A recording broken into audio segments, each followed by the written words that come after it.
Hello Bre, selamat datang di Inspirasi Film. Di kesempatan kali ini, Neng akan bercerita tentang film yang bikin kita tegang tapi penasaran. Film tersebut yaitu Water Monster 2. Film ini menceritakan kisah petualangan seorang kakak yang bernama Singli. Dia adalah seorang dokter forensik. Dia kembali ke kota Senghui untuk menemukan adik laki-lakinya yang hilang. Oke Bre, tanpa muter-muter, yuk cus ke ceritanya. Film diawali dengan seorang pria yang sedang berada di atas perahu di tengah-tengah sungai. Dia adalah adik dari Singli yang bernama Du Jiaho. Ia juga seorang reporter yang sebenarnya ingin mencari kebenaran tentang kakaknya. Naasnya, pria itu terbunuh oleh monster monyet yang menjadi legenda di kota Sangsui. Ia dijuluki sebagai dewa.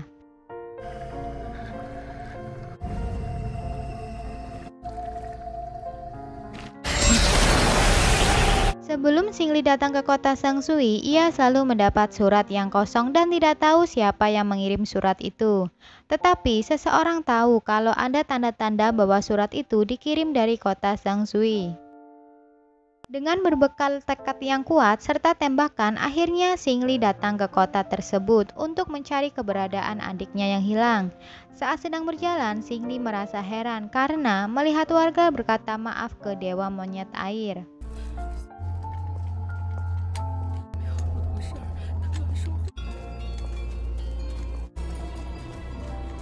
Saat itu juga, Singli melihat kalung Du Jiaho dan dia bertanya kepada warga dari mana pria tersebut mendapat kalung itu. Namun warga tidak tahu.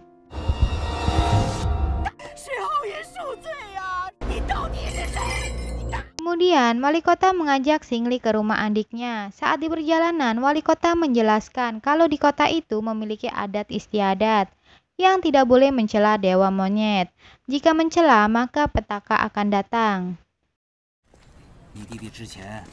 Lalu Singli masuk ke rumah tersebut dan menemukan foto-foto yang dipajang oleh adiknya, lalu menemukan tanda-tanda lain di ruangan balik pintu lemari.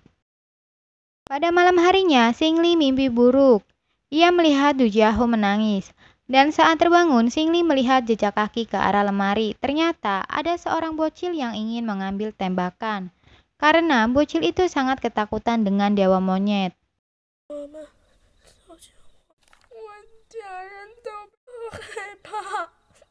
Saat Singli menemani Xialo itu makan, tiba-tiba suara suling berbunyi.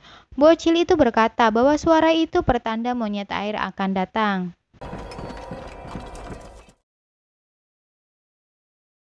Keesokan harinya, Singli dan bocil itu sedang membeli makanan di warung. Dengan rasa penasaran, Singli bertanya siapa yang mencuri kamera milik adiknya. Karena merasa tersinggung, Om Botak itu pun marah. Lalu datang seorang kakek yang bernama Jiu. Kakek itu berkata, kota ini tidak menerima seseorang yang membawa sial.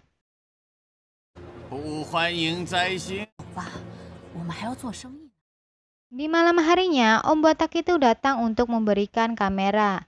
Dan ia berkata kalau bukan adiknya yang mencuri. Saat di perjalanan pulang, Om Botak itu diserang oleh monster monyet. Dan benar saja, di pagi harinya, Om Botak dan istrinya sudah tewas di dalam kendi. Pada malam hari, Singli dan Bocil merasa ada yang masuk ke rumah itu.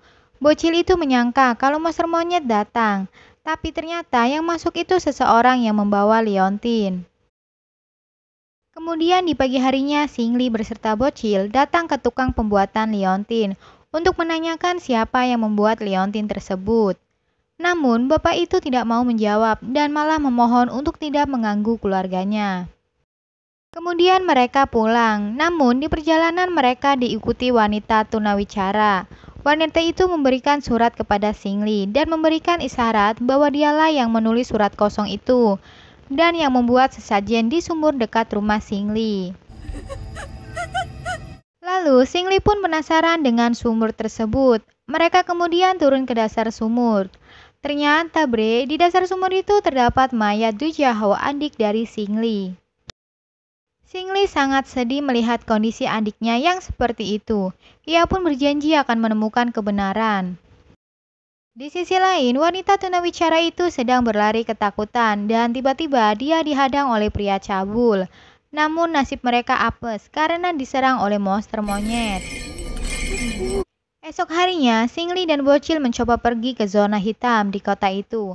Lalu mereka menemukan mayat di atas perahu. Singli pun mengambil sampel dari mayat tersebut. Terdengar suara suling pun berbunyi, pertanda monster monyet akan keluar. Benar saja, mereka langsung diserang. Untungnya, Singli dan Bocil selamat. Tiba-tiba kakek Jiu dan kelompoknya datang. Lalu Singli serta Bocil dihukum karena sudah masuk ke zona hitam tanpa izin. Dan itu termasuk perbuatan tercela. Dengan baiknya, wali kota mencoba untuk menenangkan warga. Akhirnya mereka tidak jadi dihukum. Atas keberaniannya, Singli melepas tembakan dan berkata kalau dia berhak untuk mencari kebenaran atas kematian adiknya. Untuk meyakinkan warga, Singli membuat perjanjian kalau dia akan menangkap monster monyet dengan tangannya sendiri. Saat Singli dan Bocil sedang melamun, seseorang datang dan meminta untuk mengikutinya. Kemudian mereka dipersilakan masuk lalu menuju ruang bawah tanah.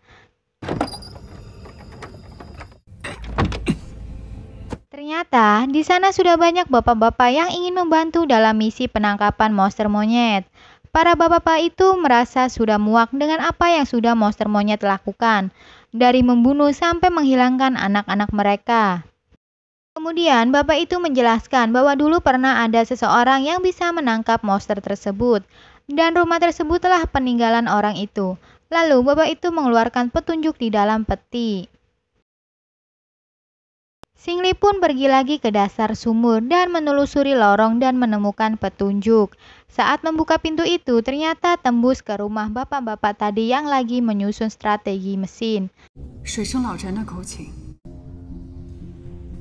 Lalu mereka menyusun strategi untuk menjebak monster monyet. Bapak-bapak pun semakin semangat membuat alat-alat tempur dan memasang ranjau. Saat bersamaan, Singli mencoba mengirim surat ke kota.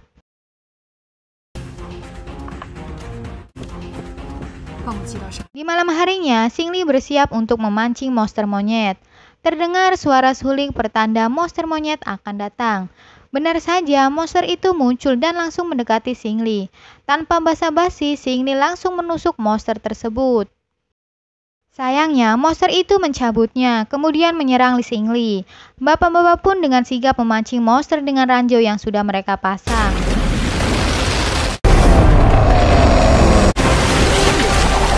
Tak selang berapa lama, monster itu langsung menyerang bapak-bapak tersebut. Naasnya, sebagian bapak itu tewas. Singli beberapa kali menembak namun malah diserang balik dan terbentur batu hingga pingsan. Di dalam pingsannya, Singli mengingat masa lalunya. Saat monster itu mendekati Singli, tiba-tiba terdengar nyanyian yang membuat monster terdiam. Saat itu pula, bapak-bapak yang masih hidup langsung menangkapnya.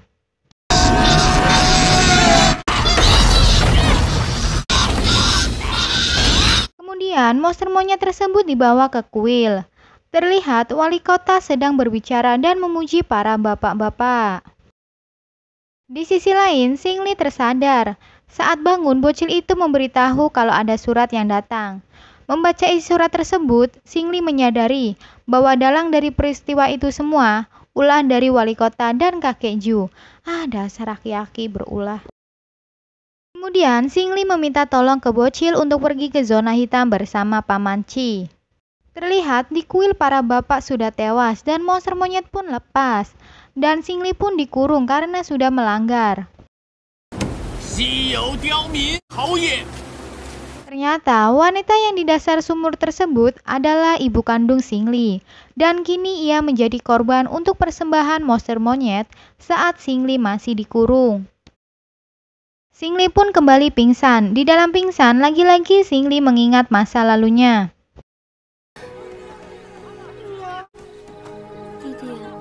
Suara tembakan pun terdengar. Dan ternyata Paman Si dan Bocil berhasil menemukan opini tentang anak-anak yang dulu hilang. Karena nyatanya semua anak-anak itu dikurung. Terlihat kakek Ju dan wali kota gelisah. Lalu mereka kabur. Saat sedang mendayung perahu, mereka bertengkar. Kemudian wali kota tak sabar mendengar ocehan kakek Ju, lalu memukulnya berkali-kali hingga tewas. Kan berantem? Tibalah wali kota di tempat persembunyiannya. Ia menyuruh ke pengawal untuk membunuh para bocil itu tanpa ada yang tersisa. Jahat. Bocil-bocil di sana diperbudak sampai-sampai tidak merasakan suasana atau mati rasa. Suling pun berbunyi, para bocil itu pergi menuju suatu tempat dan tiba-tiba mereka dikurung. Lalu air mengalir dengan deras hingga akan menenggelamkan mereka.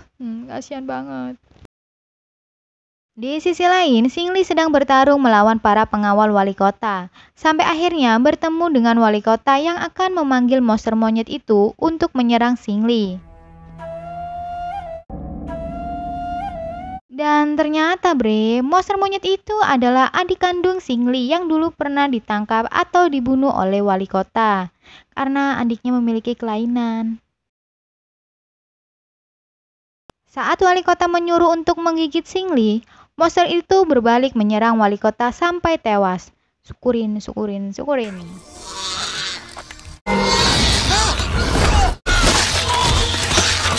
Dan suasana pun menjadi sangat sedih saat Singli dan adiknya berpelukan.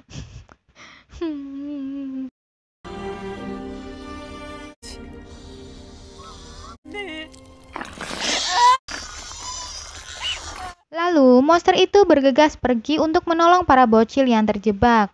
Sampai-sampai dia rela merasakan sakit dan kemudian dia tewas di tempat.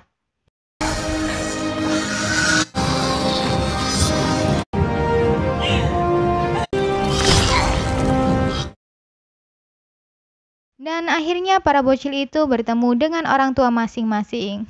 Terharu tapi bahagia. Kemudian film pun selesai.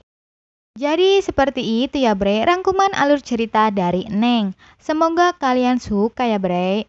Ditunggu cerita film selanjutnya. Jika ada kesan dan request, mohon untuk tinggalkan jejak di kolom komentar. Dan jangan lupa untuk subscribe, like, dan komen. Ups, pencet tombol lonceng juga ya Bre. Terima kasih. Dan sampai jumpa lagi Breku.